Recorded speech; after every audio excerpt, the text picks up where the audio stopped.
Hello, welcome to Robert's Reading Room and Reviews. I'm here to give another review. Sadly to say, it's a follow up to a series. And the first book was like, wow.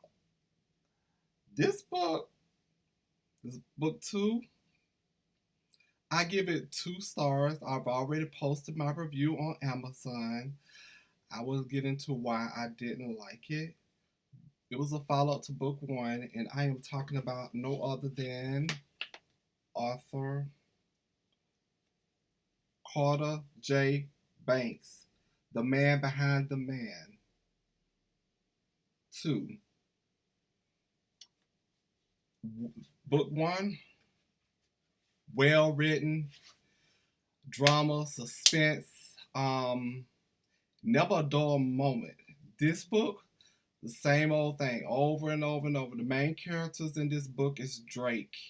He is an NBA successful basketball player who is got engaged to a woman by the name of Yvonne in book one, but he doesn't love her. He's not in love with her. He's in love with Percy. And Percy, he's very successful, smart when it comes to business, but dumb when it comes to his love life. And the reason why I said it is because he let Drake take him through too much to the point the book drug out in part two, and it was like Yvonne was just kind of got grips that he was gay and oh stay away from my man, you f this and that, calling him vulgar names and everything rather than confront her man, the man she's supposed to marry. She want to bully him, and he's holding his tongue because don't want the media to know about Drake. I just got so sick of this book. I mean, the way book one ended, it ended so good. Like, okay, things are gonna come.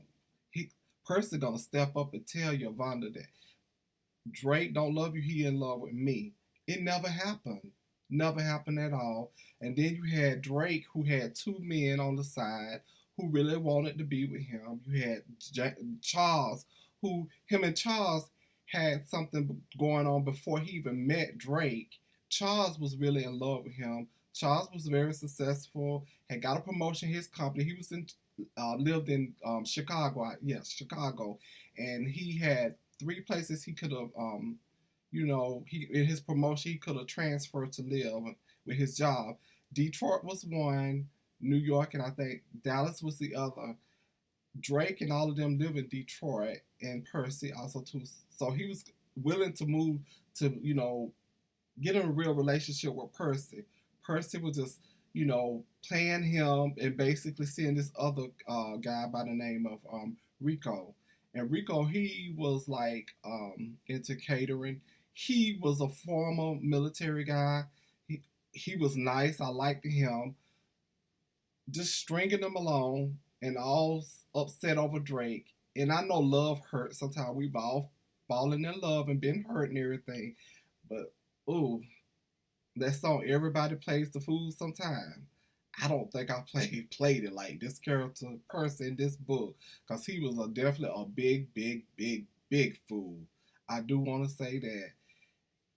I read parts of book three, and that was The Man After the Man.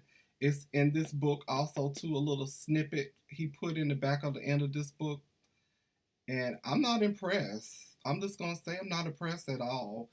I hope he doesn't see. Well, you know what? If he see this review anyway, it's my opinion. I'm gonna give you straight shot up.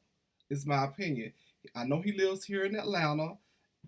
I just didn't like the book. It wasn't good to me at all. I mean, from the first book, it was a letdown. It seriously was. Drake, you know, he go on and marry this woman, Yolanda, and she's just like taking all his money, running. She actually the man in the marriage. He just fall apart, and Percy get a job offered in New York, a job he should have took earlier in his career, but he wouldn't because he was so in love with this man over here, Drake, who really was selfish, arrogant, what other word can I use for him? I really didn't care for Drake at all because you got somebody that's in love with you. You either love him or let him go. And that's just how I feel about the whole situation. He wouldn't let him go. He felt like that, oh, I can be married and still have you too. No, it don't work that way. At least I will give Percy credit that he didn't mess with him. Once he got married, he left him alone. He said, that's it. You marry her, we done." But still, he played the fool because he had two other great guys who wanted to be with him. And toward the end of the book, he just said, he got to concentrate on himself. He got to love himself, find himself again because he gave his all to Percy, which was 15 years, and he needed to, concentrate on loving himself.